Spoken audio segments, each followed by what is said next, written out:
घर में आई हुई थी बेटी, तो देखो जरा घर में कितनी धमा चौकड़ी मची है। दोनों बच्चों की इतनी धमा चौकड़ी मची थी, बिल्कुल खूब हल्ला कर रहे थे और हम लोग बैठे सब लोग बात कर रहे थे, बच्चे अपना उधम कर रहे थे। खूब अच्छा लग रहा था घर।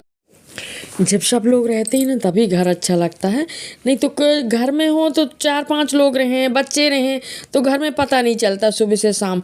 और अकेले रहो ना तो वही दिन, और अकेले रहो ना तो बड़ा बोर लगता है।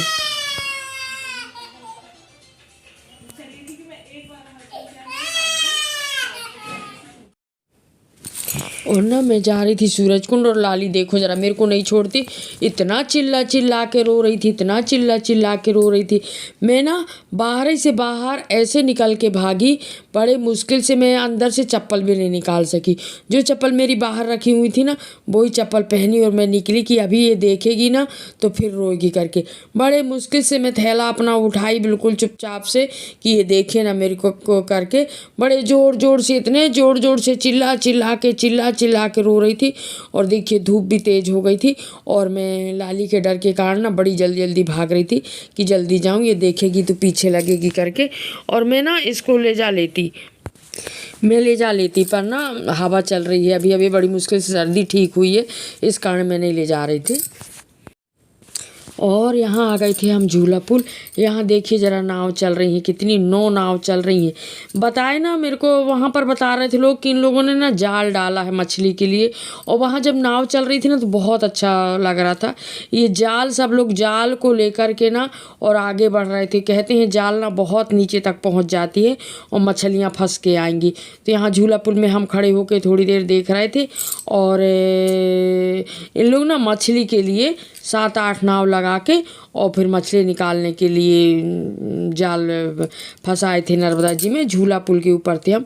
और फिर हम वहाँ से थोड़ी देर रुके, थोड़ी देर देखते रहे, अच्छा लग रहा था देखने में। और इसके बाद फिर हम निकल आए थे। अभी मेरे को लगता है उस दिन जब से गाड़ी ख़राब हुई है ना उसके बाद से अब आई हूँ मैं। और आते साथ में घर ही से भगवान को मना के आई थी कि भगवान आज गाड़ी सही सही चले करके, ख़राब ना हो करके। क्योंकि पिछली बार ख़राब हुई थी ना तो मेरे को उसी समय से एक डर सा लग गया है कि कहीं गाड़ी ख़राब ना हो जाए करके। पर नहीं, इस बार ऐसा तो नहीं होगा, गाड़ी बन गई है। पर अब गाड़ी है तो मशीनरी चीज़ें बहुत पुरानी हो जाती हैं तो उनका कोई ठिकाना नहीं रहता। और ये सूरजकुंड वाली रास्ता में हम चल रहे हैं। ये देखिए यहाँ बिल्कुल हरियाली ही हरियाली, बड़ा अच्छा लग रहा था यहाँ पर।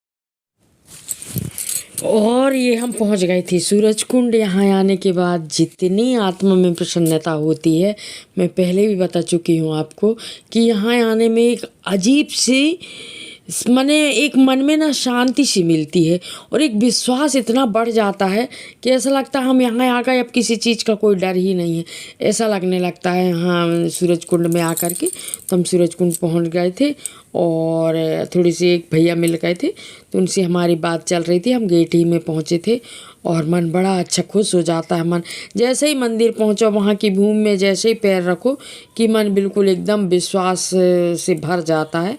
और ये देखिए हनुमान जी के कुछ इस तरह हमें दर्शन हुए। प्रभु सब पर कृपा बनाए रहे। देखिए ज़रा वहाँ लोग रहते हैं जो अंदर चूल्हा चढ़ाने वाले, सब लोग आते हैं, सबका अपना श्रद्धा भाव रहता है।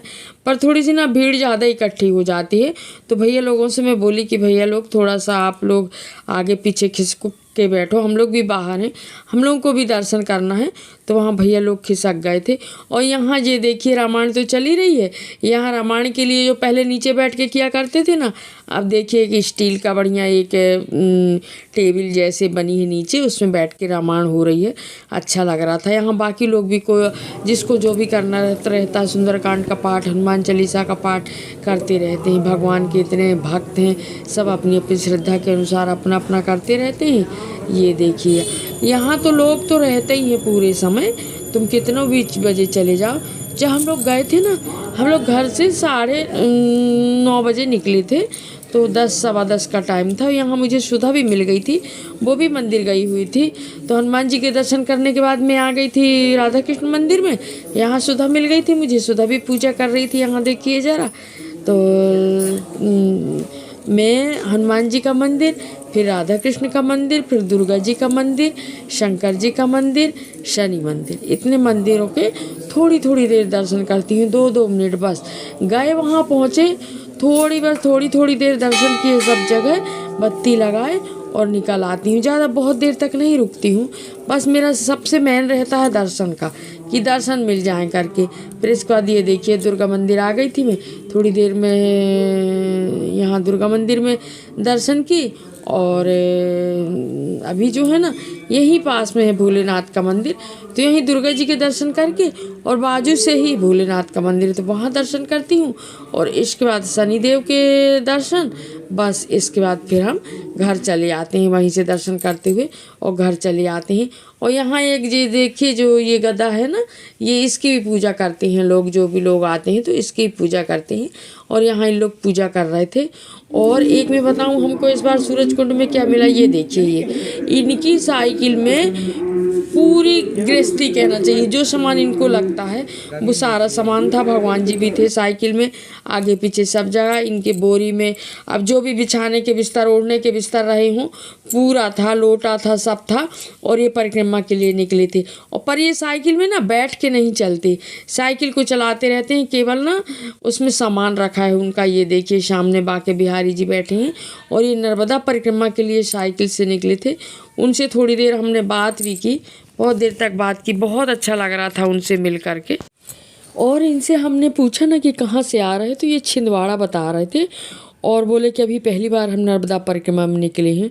तो इनको देख के ऐसा लगा कि देखो तो भगवान के भक्त कितने, भगवान के प्रेमी कितने रहते हैं, बताओ ज़रा। साइकिल में सारा सामान रख के और साइकिल को पकड़ के खुद और निकल पड़े परिक्रमा के लिए। भाई जहाँ भी इनको रात होती होगी तो सोने के लिए बिस्तर चाहिए रहता है, खाना बनाने के लिए बर्तन चाहिए रहता है। और ये देखिए शाम के करीब 4 साढ़े 4 बजे की बात है, कान्हा जी आए थे, तो उन्हीं के घर गए थे हम कान्हा जी से मिलने। और यहाँ भी सुधा आई हुई थी, देखिए ज़रा, कान्हा जी को गोदी में ली थी। और ये कान्हा जी ना घूमते हैं, जहाँ इनकी कृपा हो जाए वहीं जाते हैं।